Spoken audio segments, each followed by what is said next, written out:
परमादरणीय सुंदर शाह जी प्रकरण 7 चौपे नंबर 19 को हम देख रहे हैं। कया फिर के नाजिया को होशी हक की हिदायत सब फिर के इनमें आवसी होशी एक दिन आखरत तब होशी कुरान का माजजा और नबी की नबुवत एक कौल तोड़ दूजे जुदे पड़त हैं सो कौल मेहदी करसी साबित सो कौल मेहदी करसी साबित। सच्चिदानंद पार ब्रह्म की जय।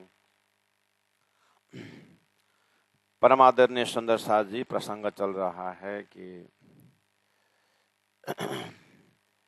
श्री प्राणनाथ जी महाप्रभु का वास्तविक परिचय का भी ये इसमें शंका और जो भी है प्राणनाथ जी के विषय में दिमाग में उसको उस समस्या का समाधान है हक की सूरत विशेष करके। तो वैदिक मंत्रों में तो है ही परमात्मा का स्वरूप होने के विषय में। प्राणनाथ जी ने देखा कुरान में भी मिला कि मोहम्मद साहब ने अमृत स्वरूप करके बोला है। उसके बाद प्राणनाथ जी ने चिंतन किया, कुरान में परमात्मा का स्वरूप बताया। ये बड़े बड़े मुल्ला कुरान को पढ़ाने वाला परमात्मा को बेछबी बेनिमुन करके निराकार सिद्ध करते हैं। ये तो वही है, वेदों में भी परमात्मा का स्वरूप है और वेद का व्याख्या करने वालों ने परमात्मा को निराकार निरंजन बोले। समस्या दोनों को बराबर दिखाई दे रहा है, या इनको पता ही नहीं है। माया का आवरण ऐसा है कि क्या लिखा हुआ है और क्या बोल रहे हैं। फिर सोचते हैं कि नहीं, इन लोगों का भी ये ठीक है। क्यों? क्योंकि इनके उत्पत्ति ही निराकार से हुई है, जीव है, इसीलिए उनको तो इष्ट जीव ही हुआ। उसके बुद्धि उसके आगे बुद्धि उसे उद्गम स्थान से आगे जा नहीं सकता है और परमात्मा का स्वरूप उससे बाहर है। इसलिए फिर सोचे कि मेरी जिम्मेदारी अब यही होगी कि सदगुरु को परब्रह्म परमात्मा ने बोला था ये मेरा साक्षात स्वरूप का मैं दर्शन करा रहा हूँ और समाज को खोजी आत्माओं को यही दे दो और सबको अखंड मुक्ति के लिए अब दरवाजा खोलना है। तो प्राणनाथ जी ने देखा, अरे ये तो बहुत बड़ी जिम्मेदारी हुई। परब्रह्म परमात्मा ने मेरे को इतना बड़ा काम सौंप दिया, जिसके अंकुर में ही परमात्मा का स्वरूप ने उसको अंकुरित करके मुक्ति दिलाना, ये तो बहुत बड़ा काम है।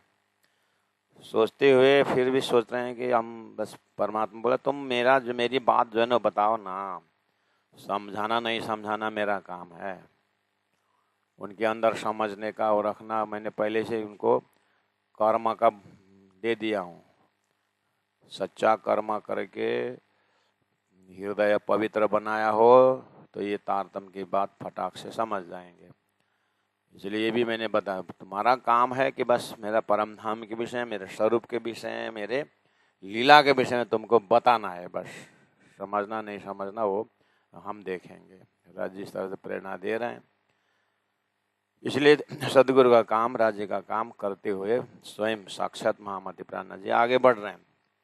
तो ऐसे करते करते कुरान हदीसों से मिलना हुआ तो देखा तो वहाँ पर भी बात तो है परमात्मा का स्वरूप का। तो फिर ये क्यों निराकार बोलते हैं, क्यों बेछबी बेनिमन बोलते हैं? तो यहाँ भी वही समस्या है। अच्छा, कुन्न हो जा कहने पर उत्पन्न जीव, इनके अंदर में परमात्मा का स्वरूप होना अंकुर ही नहीं। तो फिर भविष्यवाणी मिला, बहुत सुंदर भविष्यवाणी मिला कि मोहम्मद साहब के मेरे जाने के बाद 73 फिरके होंगे, उसमें से एक नाजी फिरका रहेगा, वही इस बात को, ये मेरे भविष्यवाणी को समझेंगे। अच्छा, पहले से ही एक जमात करके आस्तिक जमात करके वेदों में कहता था, उसी को मोहम्मद ने नाजी और नारी करके ये शब्द लेके आए थे। अच्छा, नाजी फिरका, एक आस्तिक जमात। अच्छा, बात समझ में आ गई। मूसा पैगंबर ने भी मेरा जाने के बाद 71 फिरके होंगे, उसमें 70 फिरका जो है वो नास्तिक होगा, नारी होगा, एक फिरका नाजी होगा। ये तो पुराना शब्द है। फिर बाइबल को देखा, वहाँ भी बोला मेरे जाने के बाद 72 फिरका होगा, उसमें से 71 फिरका जो है नास्तिक होगा, एक ही फिरका आस्तिक होगा, नाजी होगा। मोहम्मद ने बोला मेरे जाने का 72 फिरका होगा, एक फिरका नाजी फिरका होगा। सृष्टि में पहले से ही ब्रह्मा आत्मा आने का एक जमात ऐसे ब्रह्मा आत्मा आएंगे जो जिसको परमात्मा की हिदायत होगा, परमात्मा को उपदेश होगा। ये लक्षण पहले से दे रखा है, एक नाजी बाकी नारी, एक आस्तिक बाकी आस्तिक नास्तिक। ये डिजाइनिंग जो है पहले से ये ब्रह्म आत्माओं के लिए संकेत है कि वो आस्तिक इजिकल टू ये 10वीं 11वीं 12वीं सदी में नाजी फिरका यही जमात सुनेंगे बोला था।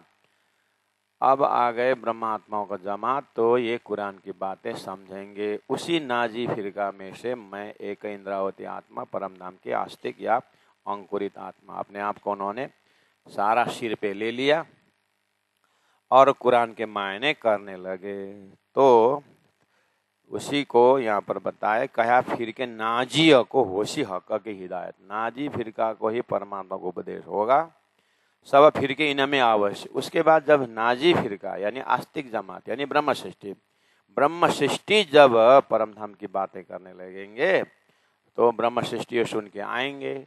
अब ईश्वरी सुन करके उस पर विश्वास करेंगे, और ईश्वरी उसको सुनेंगे, और जीव भी सुन करके उनको भी धीरे धीरे हृदय में ये प्रकाश होगा, तो धीरे धीरे वो भी अंकुरित होंगे।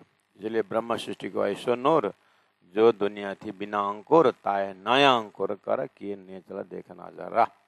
अब प्राण जी महाप्रभु ने सभी भूत भविष्य वर्तमान देख करके अब प्रलय होने का समय में भी एक प्रलय यानी आत्यंतिक महाप्रलय की बात बोलते थे। यही है आत्यंतिक महाप्रलय कि अखंड होने का ज्ञान आ गया, जिसको क्यामत करके बोल रहे थे। मोहम्मद साहब ने 1000 साल पहले क्यामत होगा माने मतलब कायम अखंड होने का ज्ञान आएगा, ये वाली बात थी। तो बोले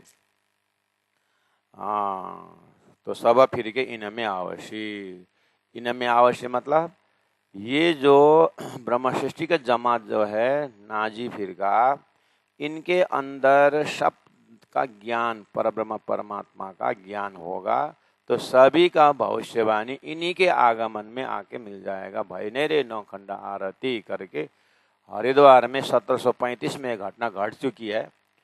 और जैसे 40-41 में प्राण जी जब रामनगर से निकल रहे हैं पन्ना की ओर, तो खुलासा ग्रंथ प्रकट हो रहा है।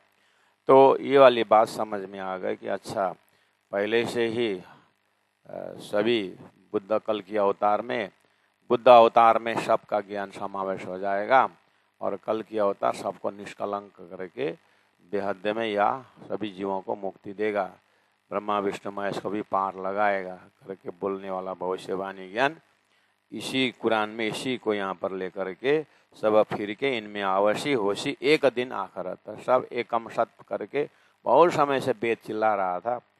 मोहम्मद साहब के ज़माने में भी ये बहुत भयंकर शब्द उठा, और उनसे पहले पैगंबरों ने भी एक परमात्मा एक खुदा की बात करते थे, तो लेकिन उसका कामयाबी नहीं हो रहा था। तो मोहम्मद ने भविष्य बोला जो एक आवाज़ है ना, एक धर्म एक ब्रह्म करके एक खुदा करके, वो तब होगा जब परमधाम का मार्फती ज्ञान संसार में आएगा।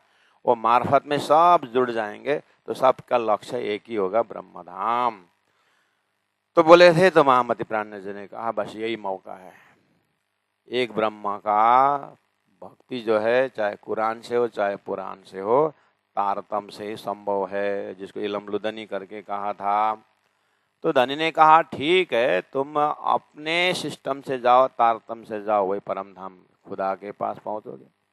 तुम वेद से जाओ लेकिन अपने सिस्टम से जाओ तो भी तुम पहुंचेगे वही। इसीलिए जिन कोई झगड़े आप में धनी सबों का एक, प्राण नदी के तारतम ने नदी का दोनों किनारा को ले जा करके उद्गम स्थान में एक ही जगह में पहुंचा दिया। इसको बोलते हैं वन रिलीजन तो होशी एक दिन आखरता। तो मोहम्मद ने बोला कि जब ये काम होगा ना तब मेरी बात समझ में आओगे। अभी मैं जो बोल रहा हूँ वो तुम्हारा समझ में नहीं आएगा, क्योंकि समझने वाले है ही नहीं और समझाने वाला है ही नहीं। मुझे तो खुदा ने जो संदेश दिया वो बता रहा हूँ, लेकिन समझने वाला अभी मेरे ज़माने में है ही नहीं। इसीलिए भाई आवेंगे आखिर, वो समझेंगे बोला था। तो जब वो आएंगे और अब एक परब्रह्म परमा की बात करेंगे ना, तब जाकर तब होशी कुरान का माजा जा, तब जान लगेगा तुम्हारे कुरान तो एक चमत्कार है करके तब बोलोगे, और नबी की नबूवत और गुरु को गुरु तब समझ पाओगे कि मैंने क्या बोला था। तो व्यवहारिक ज्ञान में ही बोलते हैं ना माता पिता, अभी तुम बात समझ में नहीं आ रहा है तुम्हारे, जब तुम भी जब बाप बनोगे, तुम भी जब माँ बनोगे, तब मेरी बात समझ में आएगा मैं क्या बोल रहा हूँ करके संसार में भी ये भाषा प्रयोग करते हैं। परब्रह्म परमात्मा के शक्ति से काम करने वाला मोहम्मद भी बोल रहे हैं कि अभी मेरी जो बात है तुम 1000 साल बाद समझोगे। एक कौल तोड़ा जुदे पड़ता है सो कौल मेहदी करसी साबित। एक कौल तोड़ा जुदे पड़सी, मैंने जो खुदा से बातचीत हुई, परमात्मा का जो स्वरूप की बात मैंने की ना, उसको तोड़ करके तुम विश्वास नहीं कर रहे हो। ऐसी बात करते हो, भगवान का कभी स्वरूप होता है, ये है वो है, दूसरे लोग कहाँ होता है, हाँ यहीं पर है, सब कुछ करो, यहाँ देखना चाहिए आँख से, तो आँख से देखे भी ना, ऐसे में थोड़ी होगा, परोक्ष से बात करके थोड़ी होगा करके सब ने मोहम्मद के बाद ठुकरा दिया। जिस तरह से सदगुरु महाराज के परम धाम के वर्णन तत्कालीन लोगों ने ठुकरा है, आज भी ठुकरा रहे हैं। तो कहानी तो एक ही दिखाई दे रहा, कौल तोड़ जुदे पड़ाता है, सदगुरु का वचन तोड़ करके परमधाम से ब्रह्म आत्माओं भी पूरा खंड खंड हो गए। तो मोहम्मद साहब ने बोला सो कौल मेहदी करसी साबित। जब मेहदी इमाम मेहदी जाहिर होंगे ना, उनका कौल तारतम्बानी जब वो बताएंगे ना, तो करसी साबित, मैंने एक धर्म एक ब्रह्म बोल के बोल रहा था, वो इमाम मेहदी के शब्द से तुमको वो शब्द का अर्थ लगेगा, इलम लुदनी से होगा। जब तक तारतम ज्ञान मार्फती ज्ञान नहीं आएगा ना, तुम लोग झगड़ते रहोगे और पता नहीं कितने फिरके में तुम बढ़ जाओगे। इस तरह से मोहम्मद ने एक कल जो हकीकत के मजल में इस तरह से समझाए थे, तो प्राणनाथ जी को वो तारतम ज्ञान उनके अंदर होने से और परम धाम का लक्ष्य होने से बात समझ में आ गई, से समझाने लगे तुम शब्द के पीछे मत भागो, अर्थ देखो, अर्थ में जो है सोई खुदा सोई ब्रह्म है। तो 21 नंबर चौपाई में कुरान में ऐसा लिखा, खुदा एक मोहम्मद शाहिद हक।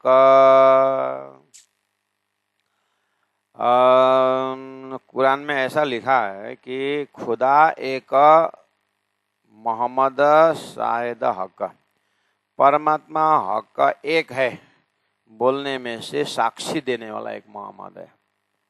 मैं नास्तुत से मलकुत गया, जबरुत गया, लाउद गया, हाउद गया, वहाँ पर अमृत स्वरूप देखा। इस तरह से परमात्मा का साक्षी देने वाला एक मोहम्मद निकला 1.25 लाख पैगंबरों में से। 88,000 ऋषि महर्षि में तो 88,000 ऋषि महर्षियों में से तो है ही बात, लेकिन 1.25 लाख पैगंबरों में भी एक मोहम्मद साहब आए। 3 को न कहिए मोमिन जो इनमें लियावे शक। उन्होंने कहा उनको, इनको मोमिन मत कहो। मोहम्मद ने बोला कि जो मोमिन मैं बोल रहा हूँ ना, उनको मोमिन मत बोलना जो मेरी बात में जो शंका लाता है। कहने का मतलब वो मोमिन तो आने वाले हैं, भाई आवेंगे आखिर 10वीं 11वीं 12वीं सदी में, और तुम तो बस मोमिन शब्द मैंने दिया तो तुम अपने दावा करते हो, ना गुण है ना कुछ है। दावा करना अच्छी बात है, लेकिन मोमिन का विषय वस्तु होगा परम धाम अरस अजीम। मोमिन का विषय वस्तु होगा पराद सदा प्रेम लक्षणा भक्ति के विषय में, वो ब्रह्म सृष्टि हैं।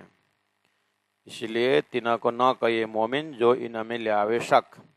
इसी के लिए आगे प्रकरण 8 में रूहों की बिने देखी हो करके आगे बोल रहे हैं कि ब्रह्म सृष्टि मोमिन वास्तव में कौन है करके आगे बताने वाले हैं। तो बोले मोटा मोटी में कि जो परमात्मा का स्वरूप है करके मैं बोल रहा हूँ, अमृत स्वरूप, जो इस चीज को संख्या ले आता है वो मोमिन नहीं है। ब्रह्म सृष्टि वही है, तारतम्य जानती सच्चिदानंद लक्षणम, और वो नाश्य ज्ञानम ब्रह्म सृष्टि बिना कश्यपि जायते। ब्रह्म सृष्टि के बिना परमात्मा का शुद्ध साकार स्वरूप किसी के दिमाग में घुसेगा नहीं, क्योंकि बाकी सब शून्य से उत्पन्न है, इसलिए उनके अंकुर में साक्षात नहीं है। उनके अंदर साकार है सपना का, और बाकी निराकार से उत्पन्न है निराकार, इससे आगे कोई गया ही नहीं। इसलिए मोहम्मद ने साक्षी लिया, ये भी राज्य की कृपा से परब्रह्म परमात्मा ने। एक सुखदेव महाराज ने साक्षी लिए थे अखंड रास ऐसा बोल के, ऐसे ही दूसरा जो साक्षी मोहम्मद के मुखार बंदे से आया कि वो मोमिन शब्द आया, जो हाउजेस जो है, परम धाम आए, इन्ना इन जुलना की बातें हैं। तो प्राणनाथ जी के लिए दोनों क्या, एक प्रत्यक्ष साक्षी एक परोक्ष साक्षी हुआ, अच्छी बात है, लेकिन परम धाम का तो मोमिन ब्रह्मात्माओं का ही है।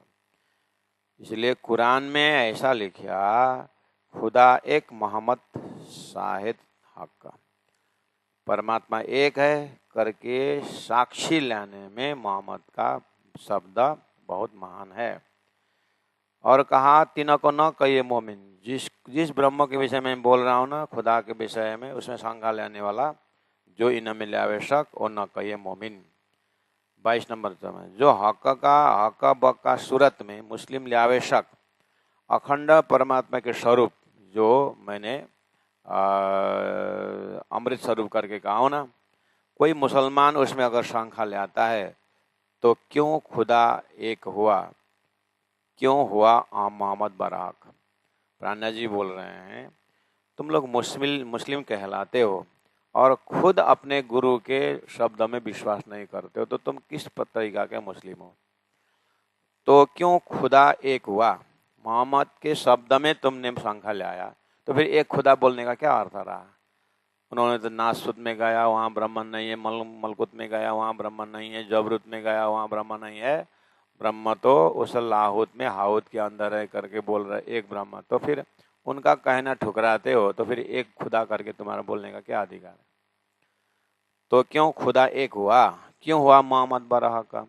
तुम मोहम्मद मोहम्मद महक चिल्लाते हो, किस अर्थ में चिल्लाते हो। बरहक श्रेष्ठ कैसे हुआ, जब मोहम्मद श्रेष्ठ इसीलिए हुआ कि 1.25 लाख पैगंबरों ने परमात्मा का स्वरूप नहीं है बोला था, नहीं है बोला था।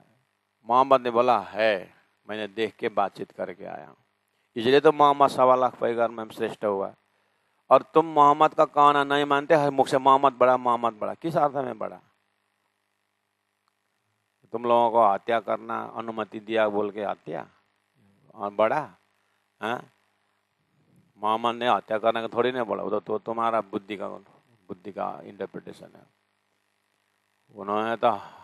उन्हें तो बोला जैसे बलि शब्द हिंदुओं ने प्राणी हत्या में बलि लगाया, उनका बलि का समर्पण के अर्थ में। मोहम्मद ने मारो काटो जो बोला था वो तो खुदा का एक ब्रह्म को शंका करने वाले मौन को मारो, अपने बुद्धि को मारो, ये भी तो अर्थ कर सकते थे। इसलिए मोहम्मद ने जो एक ब्रह्म के बात की, इसीलिए वो श्रेष्ठ है, उनको श्रेष्ठ बनने का अर्थ हुआ है। वही मोहम्मद का दूसरा स्वरूप परब्रह्म परमात्मा के जो काम करने वाले सदगुरु श्री देवचंद्र जी महाराज जब बुद्ध अवतार हुए, रूह अल्लाह हुए, उनको क्यों हम गुरु ब्रह्मा गुरु विष्णु गुरुदेव महेश्वर गुरु साक्षात परम ब्रह्म करके क्यों उनको हम सदगुरु शब्द लेते हैं, साक्षात ब्रह्म स्वरूप क्यों लेते हैं, सदगुरु ब्रह्मानंद है क्यों बोलते हैं।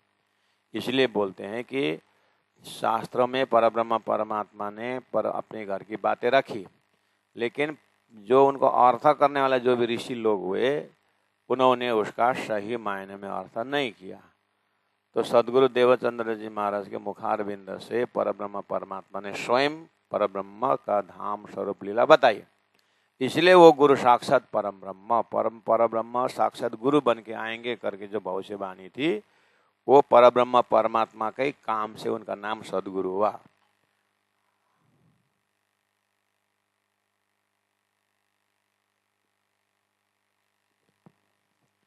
इसलिए वैदिक परंपरा में गुरु गुरु गुरु बोलते आते थे। हमने सदगुरु महाराज को इसीलिए सदगुरु इसलिए कहा क्योंकि वो सद ब्रह्म को बताने वाला गुरु थे, इसलिए सदगुरु कहलाए।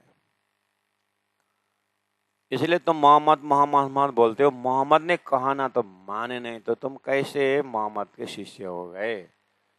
इसलिए मैं तो कहता हूँ मोहम्मद तो वास्तव में मेरे लिए आए थे और मैं ही पक्का मुस्लिम हूँ बोल सकता हूँ इस अर्थ में कि मोहम्मद ने किशोर स्वरूप है करके एकदम उन्होंने ठोक करके बताया है।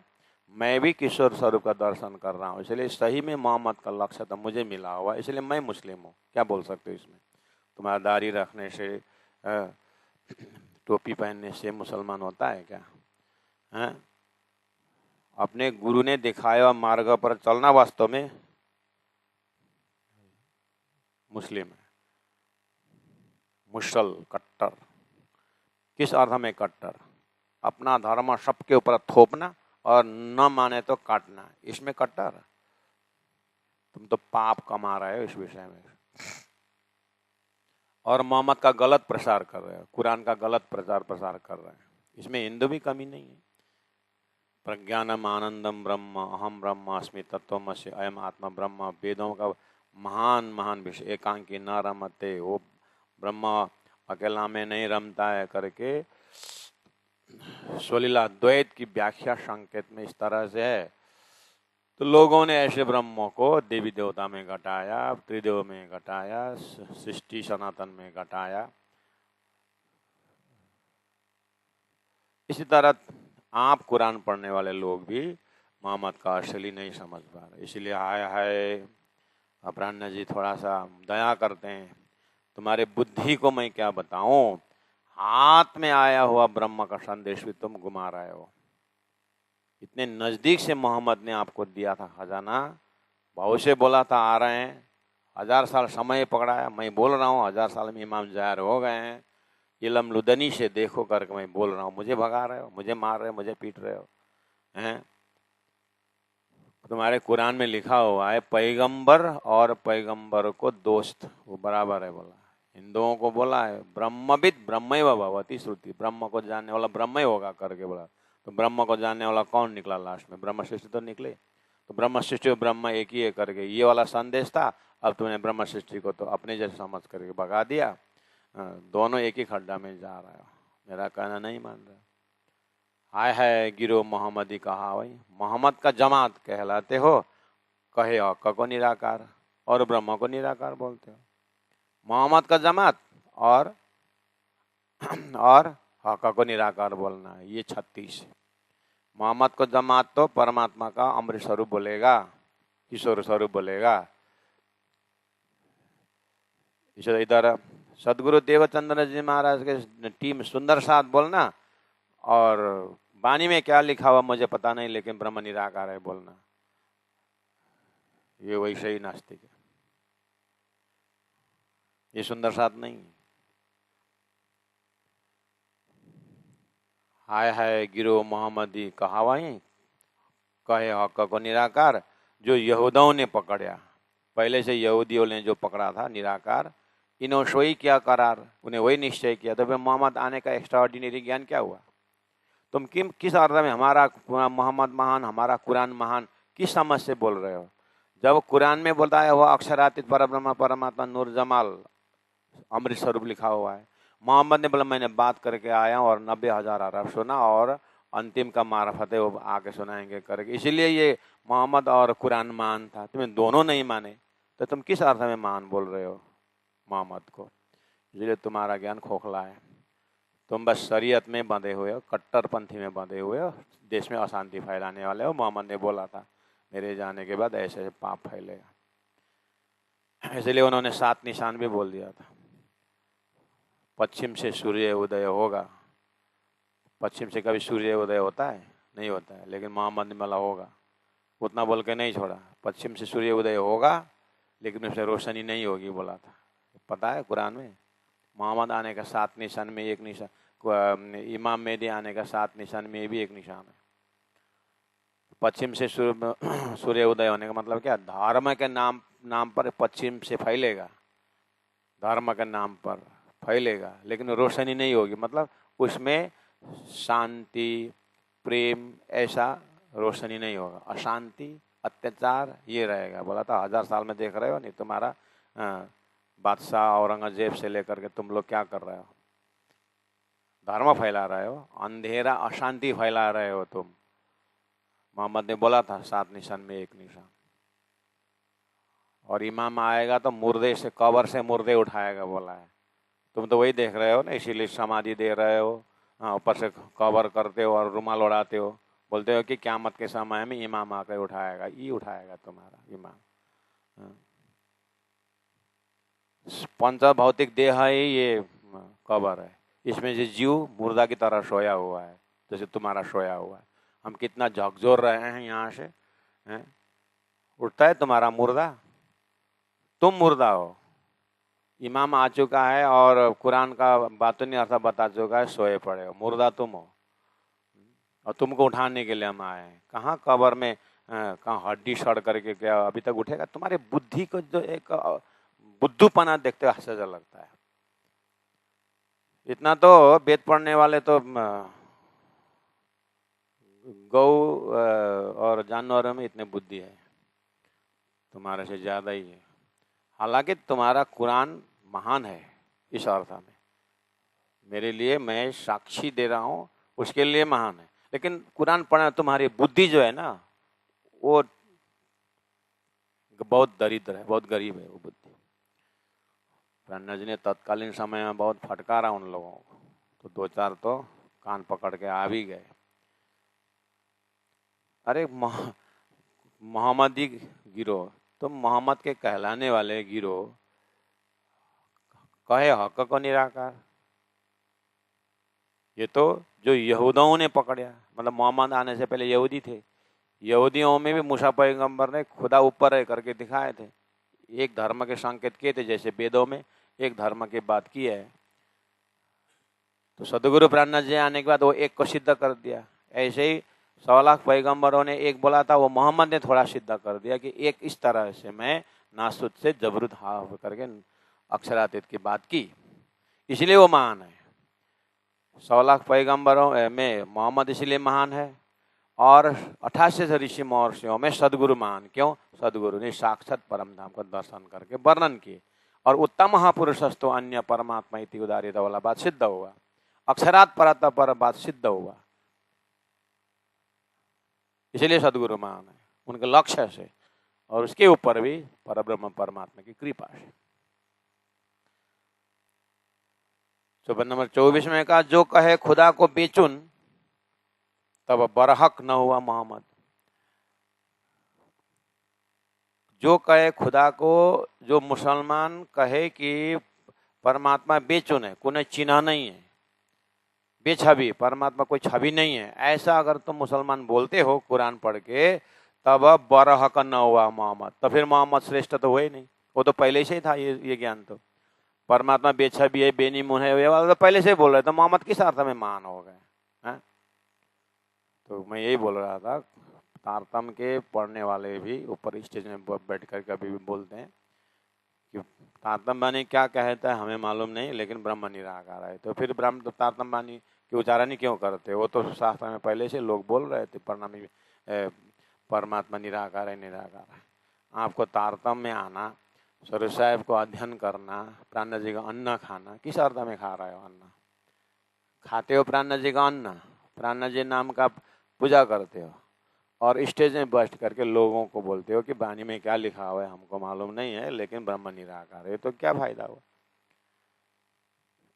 ऐसे ही मोहम्मद किस अर्थ में महान, तुम किस अर्थ में मोहम्मद को महान बोल रहे हो? शेख इदर, जान मोहम्मद, नूर मोहम्मद, बताओ। हम तो मोहम्मद को इसीलिए 100 लाख पैगंबर महान मानते हैं क्योंकि उन्होंने परमात्मा का स्वरूप का दाम का संकेत बोला है, उन्होंने बातचीत की है, इसलिए महान है।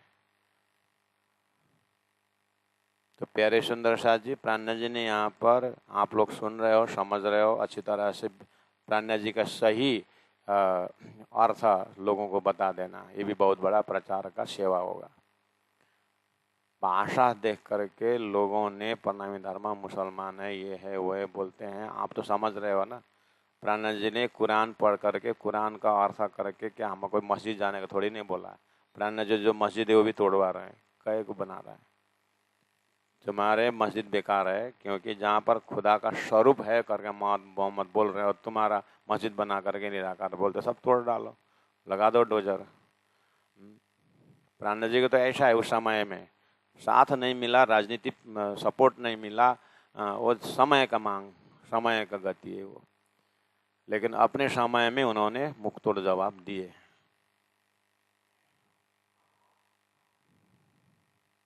आज के लिए हम जरूरत नहीं है, ठीक है, कोई आए तो प्राणनाथ, लेकिन प्राणनाथ जी की वाणी और प्राणनाथ स्वरूप को क्यों निंदा करना।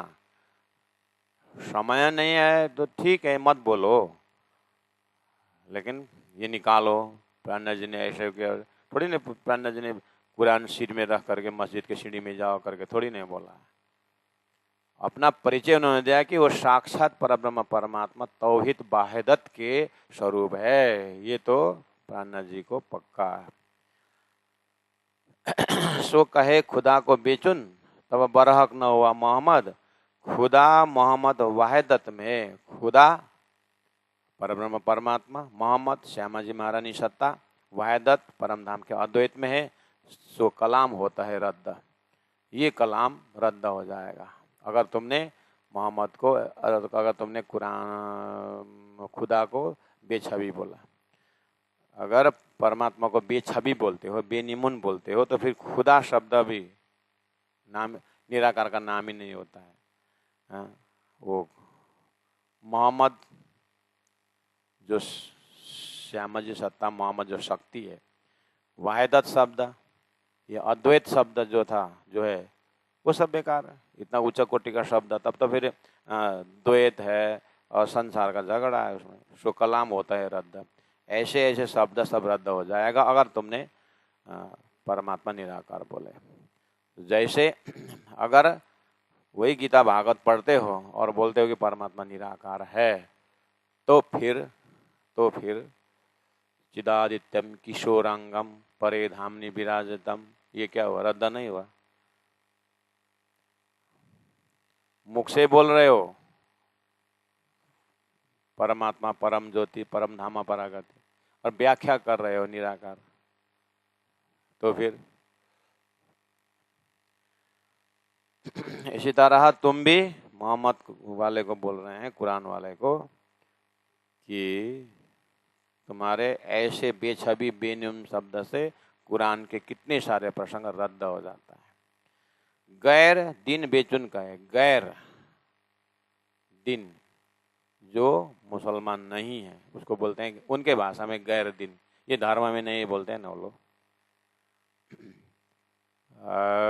जो मोहम्मद का ला इलाहा इल्लल्लाह करके उच्चारण न करे, उनके शब्द में गैर दिन है, वो धर्म में नहीं है।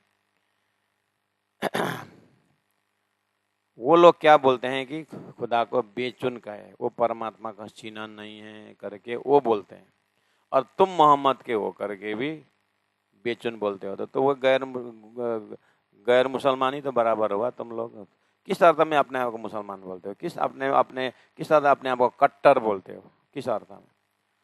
मोहम्मद का जो स्वरूप अमृत स्वरूप तो तुमने त्याग दिया, तो किस अर्थ में अपने आप को मुसलमान बोलते हो। इससे अच्छा तो वही पुराना ही ठीक है ना, जो परमात्मा को निराकार बोलते, तो उसी में शामिल हो जाओ। तो मोहम्मद के शिष्य का दावा लेके क्यों आते हो, वही पुराना ग्रुप में चले जाओ।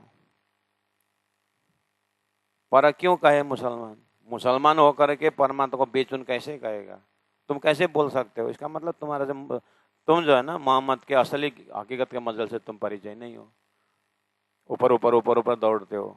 जैसे हिंदू वेद का नाम लेते हैं, गीता का नाम लेते हैं, मानते नहीं, ऐसे तुम भी वही डैंक है। कहावे दीना मोहम्मदी, और ऊपर बैनर लगाते हो हम मोहम्मद का मानने वाला है, तो ये तक कहाँ रहा ईमान, तो तुम्हारे अंदर में मोहम्मद के विषय में कहाँ विश्वास है। है कुछ विश्वास? अरे भाई, मोहम्मद के जो वेशभूषा में विश्वास नहीं बोल रहा, उनके जो टीचिंग है, उनका जो लक्ष्य है, उनका जो ज्ञान का गहराई का मजल है, उसमें विश्वास की बात है। वहां तो तुम फेल खा रहे हो। मोहम्मद का दिल में ही नहीं है कि वो परमात्मा निराकार है। वो तो बात करके आए, उनको तो दर्शन करके आए, उनको तो उन्होंने तो जुल्फिकार देखा है। उनके हृदय में परमात्मा का स्वरूप है, और तुम उनको कहने वाले तुम्हारे हृदय में निराकार है। तुम कैसे मोहम्मद के शिष्य हो गए? कहावे दीन मोहम्मद, हम मोहम्मद का धर्म लेके चलने वाले बोलते हो, तो ये तो कहाँ रहा ईमान? तो फिर क्या विश्वास रहा? खुदा एक, मोहम्मद बरहक, एक परमात्मा और श्रेष्ठ मोहम्मद, ये वाली बात मोहम्मद का बैनर में है। मैंने खुदा को देखा और मैं उनका मोहम्मद हूँ, यानी मैं उनका आनंद का शक्ति हूँ। इसलिए मुझे खुदा ने मोहम्मद शब्द प्रयोग किया। मुझे आशिक, तुम माशूक हो, मैं तुम्हारा आशिक हूँ, ऐसा शब्द खुदा ने स्वयं आशिक बन गए। ऐसी बातें जो वहाँ लिखी हुई है, ये तो सब खत्म हो जाएगा जब तुम खुदा को बेछबी बेनिमुन बोलोगे तो। हाँ, तो सारा डायलॉग गया। तो फिर पुराने जमात में जाओ ना, क्यों नया में दावा करने आते हो? इसलिए तुम मुसलमान जो है मोहम्मद के है ही नहीं। तुमने बस ब्लैक मनी को व्हाइट मनी बनाने के लिए एक सहारा ले लिया धर्म का, लेकिन धर्म का मर्म तुम्हारे अंदर नहीं है। तुमको आतंक फैलाना है, मोहम्मद को ज्ञान फैलाना नहीं है। हमने देख लिया तुमको नस नस मैंने पकड़ लिया। खुदा एक, मोहम्मद बरहक, सो गैर दिन माने क्यों करा?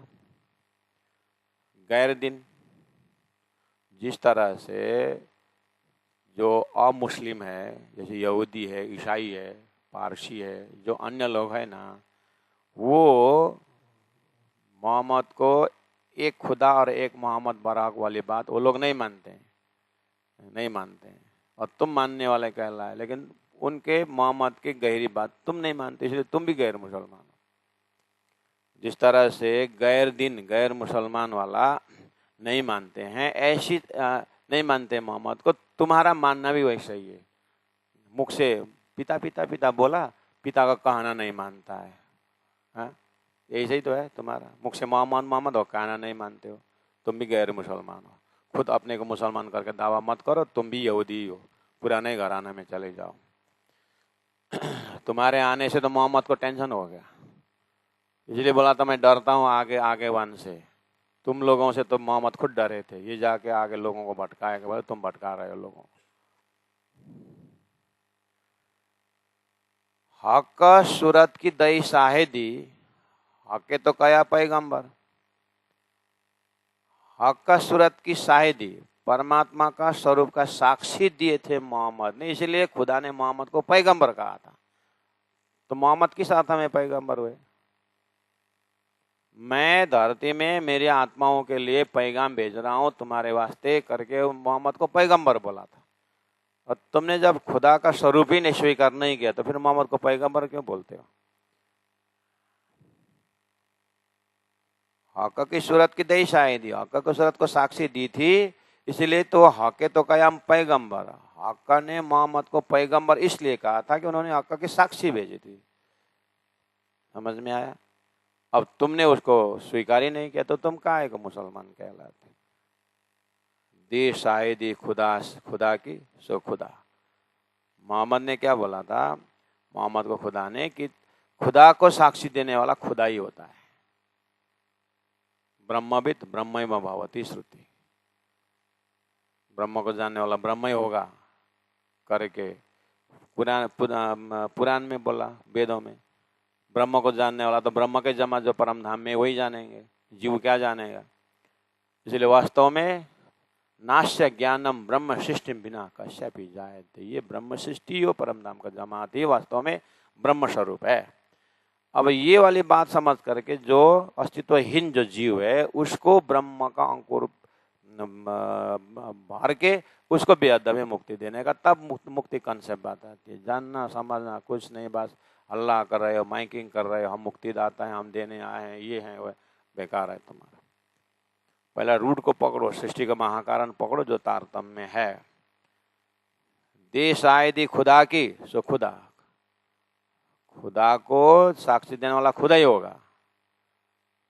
हाँ? और 12 मोमिन जो मैंने भेजा खुदा का संदेश, उनको तो मारपीट की, तुमको नहीं छोड़ने वाला हूं मैं। ऐसा लिखा बीच कुरान, कुरान में लिखा है, एक अछूत दूजा है ही नहीं, यूं बरहक मोहम्मद जान। एक अछूता दूजा है ही नहीं, मोहम्मद के हृदय में एक ब्रह्म को छोड़ करके बाकी कुछ है ही नहीं। यूं बरहक मोहम्मद, इसीलिए मोहम्मद श्रेष्ठ है। मोहम्मद श्रेष्ठ इसीलिए है कि उन्होंने एक ब्रह्म को छोड़ करके बाकी का कोई उन्होंने अस्तित्व दिया ही नहीं। अब तुम जो है मोहम्मद को कहलाते हो और एक को छोड़ करके दुनिया में हंगामा मचाते हो। बात ही उल्टा हुआ, समझ ही उल्टा हुआ।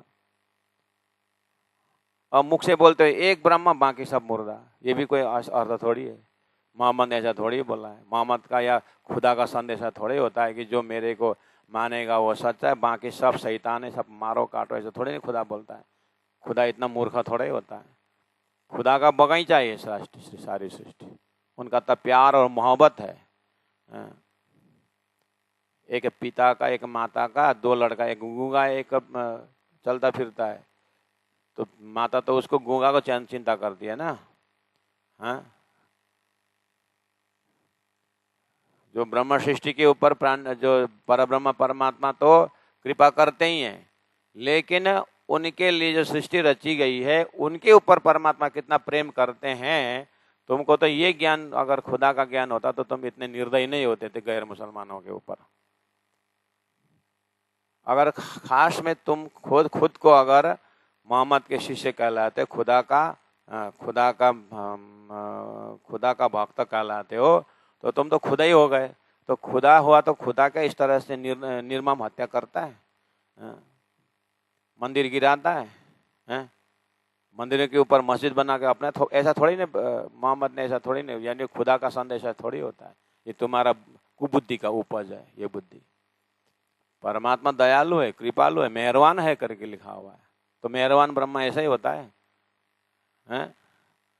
तुमने मोहम्मद को भी बदनाम की, कुरान की भी बदनाम की, और खुद पर दयालु परमात्मा को भी तुमने क्रूर सिद्ध कर दिया। ऐसा निर्दयी परमात्मा है ही नहीं, और तुमने निर्दयी बना दिया। तुम्हारा स्वयं का गुण ब्रह्म को थोप दिया और ब्रह्म को भी बदनाम कर दिया। तो मन लोगों को था ना, एक चम्मच पानी में डूब करके मर जाना चाहिए। तुम्हारा धरती में रहना कोई अस्तित्व नहीं है। प्राणा जी वो तत्कालीन समय में बोल रहे हैं कि कुरान में लिखा क्या हुआ और तुम कर रहे हो क्या। उनके हृदय में एक अछूत दूजा है नहीं, एक को छोड़ करके, एक ब्रह्म को छोड़ करके बाकी उनके है ही नहीं दिल में। उसी को पराधा सदा प्रेम लक्षणा भक्ति कहा जाता है। मतलब एक को पकड़ के बाकी को मारो काटो ऐसा नहीं है महाराज।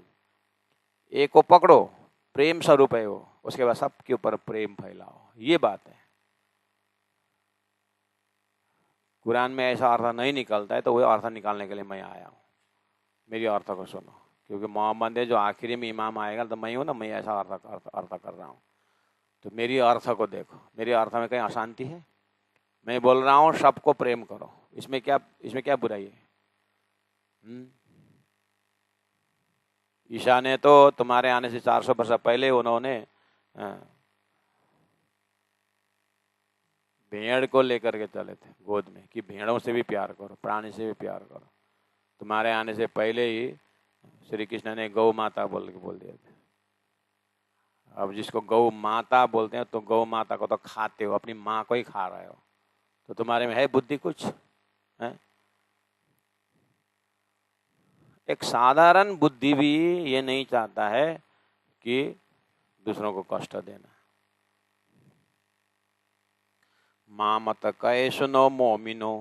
अब दुनिया का झगड़ा, ये इनको कितना डांटो, लेकिन कोई मेरे संबंधी परम धाम के आत्मा हैं तो कृपा करके आप सुनो मोमिनो।